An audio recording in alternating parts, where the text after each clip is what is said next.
Good. Good girl. Good. So now we've got two things going on here. One, she's excited for our walk. This is like the absolute beginning of our session, so we haven't really worked on anything yet. The last couple of videos were after I'd been sitting inside with her for a few minutes and working on other behaviors. So that's one thing. And the second thing is, I didn't offer her a treat that first time she turned to look at me. So we're gonna work a little bit more with, good. You have to come back even if there's no treat in it for you. Good. And it's not gonna be every repetition without a treat. I will use some treats, especially when I have both my hands. But good. Good. She is ready to go. Nice and fiery today, huh? Good. Good, Jan. Good girl. That'll get a treat. Get off. Good.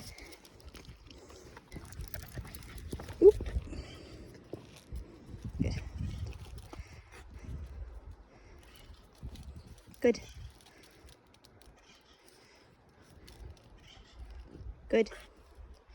All right, so there I released the tension because she's moving into it. And this is more something that you can feel rather than see, like here. That's a couple pounds of, good. A couple pounds of pressure versus like yielding to the pressure by a pound. If you reward those little baby steps the right direction, you'll get more of them. So here, see how she turned? Turn over here. Good. So she is angling herself, good, to make pulling more comfortable.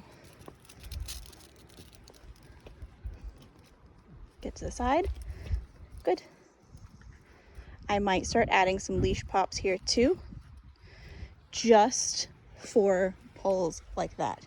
So again, I don't want to be popping on the leash or dragging her because I want her to feel, good girl, in control of when the tension is on or off.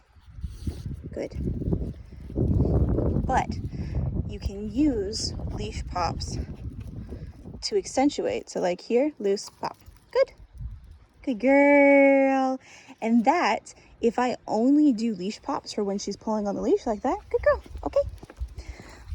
She'll have a very clear understanding and association between, oh, if I pull really hard, there is a leash pop. Good. If I pull really hard, she does something to make pulling less comfortable. Good. Good girl.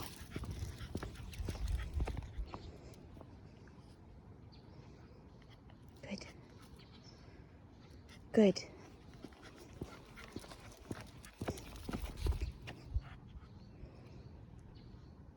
Waiting. Good. Waiting. Good. And here's the thing. I know that walks like this are really boring for us as humans, and it feels like you're not accomplishing anything. But I promise you, if you do this walk once or twice a day for 10 or 15 minutes, every day for a week or two, the pulling will get so much better.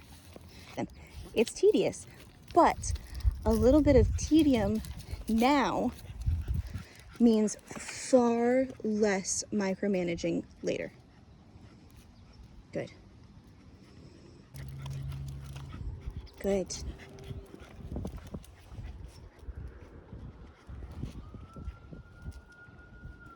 Good. Good. Good. Good girl. Good girl. Good. Good.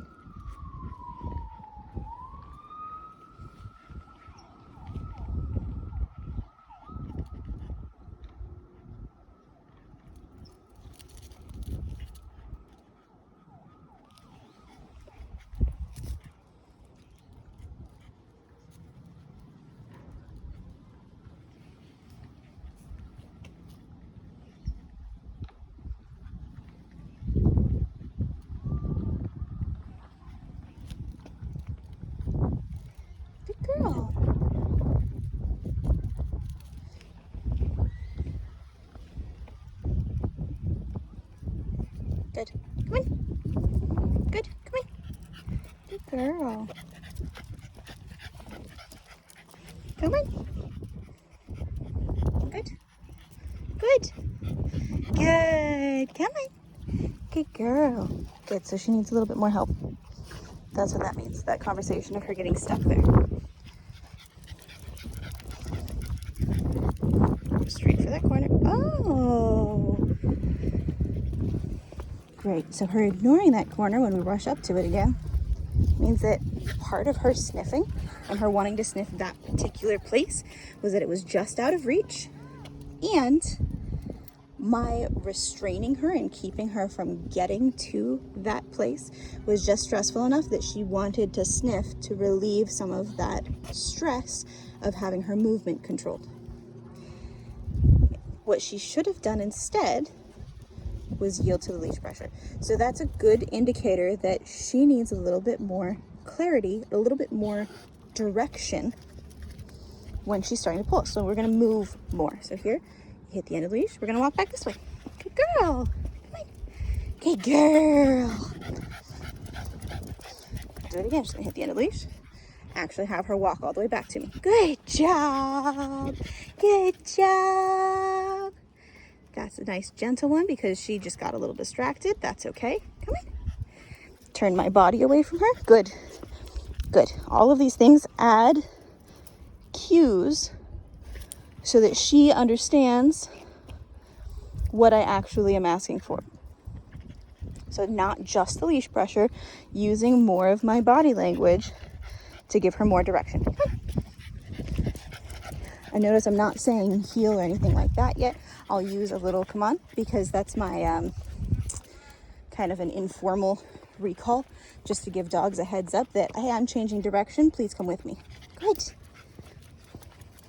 So now watch what she does when we stop. Oh, yields faster, turns back towards me. Good. Good girl. Good girl. That gets a cookie. Come here. Good girl. Good.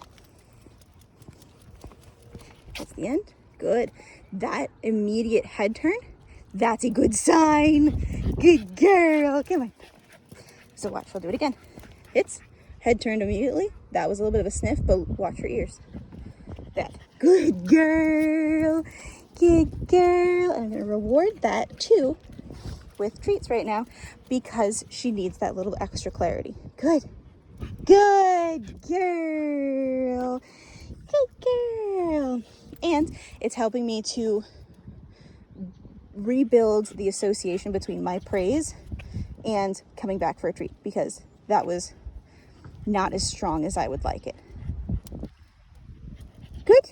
Good girl. Good. Very good.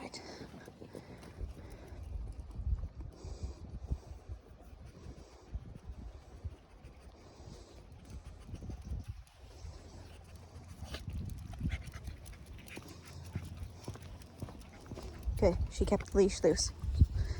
So that's good. And again, I don't really care if she's ahead of me right now. I just want her not to let the leash get tight. Good. Okay. Good girl. Good girl. Good girl. Add a little bit of pressure. Good. That was beautiful. Tiny bit of pressure. She's distracted. I think she wants to pee again. Wait. Good girl. Good.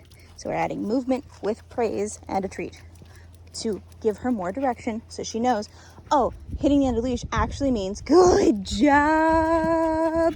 Stop and come back. Not just stop and wait, but actually come back to your person. Good. Good girl. Good girl. I'm giving her a reason not to pull on the leash. Yeah, look at all this freedom you got. You get to sniff things. And good. We've had a nice, clear conversation. Good. About what it is I'm actually looking for. So she's not confused. Good girl. She's absolutely beautiful. Hopefully we'll be able to make it all the way home without any distractions. So this is the one time that you actually have to be a little bit more vigilant about distractions, because if a dog or a person walks by right now, she's not going to have the capacity to deal with it that she did towards the beginning of the walk. Just because she's tired. Good. Her attention span's kind of shot. Good girl.